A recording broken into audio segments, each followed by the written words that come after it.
दर्शकों, ये तो हम सभी जानते हैं कि भगवान श्री राम को 14 वर्ष का वनवास मिला था।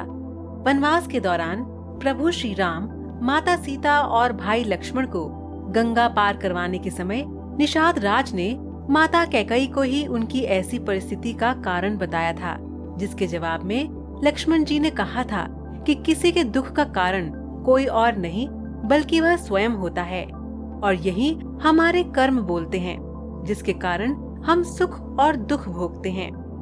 तो दर्शकों, क्या गरीबी और अमीरी हमारे कर्म के ऊपर निर्भर करते हैं? आखिर वे कौन से कर्म हैं जिसको करने से मनुष्य को गरीबी और दुख का सामना करना पड़ता है? आइए जानते हैं आज की इस वीडियो में। स्वागत है दोस्तों आपका हमारे चैनल समय चक्र में।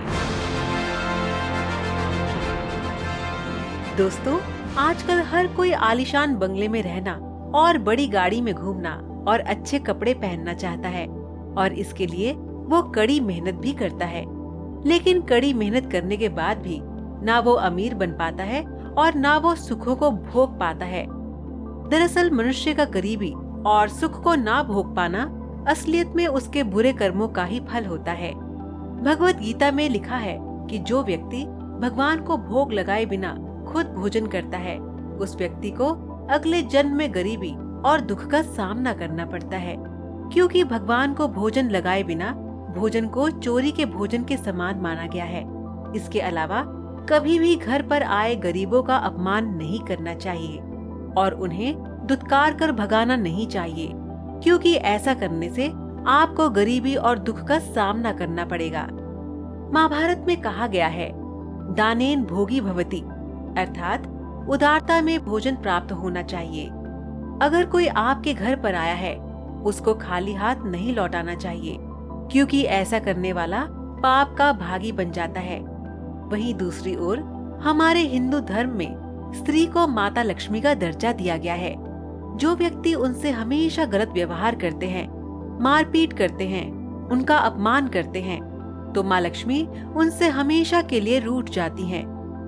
दोस्तों, दुख और गरीबी का अंतिम कारण जो हमारे शास्त्रों में बताया गया है वो है स्त्री गमन, जिसे शास्त्रों में महापाप बताया गया है।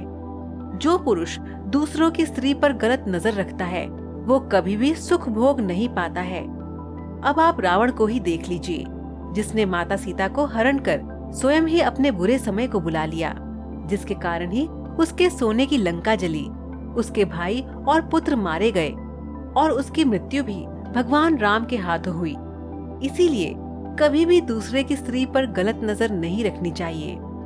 तो दर्शकों, हम उम्मीद करते हैं कि आपको गरीबी और दुख का कारण समझ में आ गया होगा कि इसके पीछे हमारे खुद के कर्म ही होते हैं।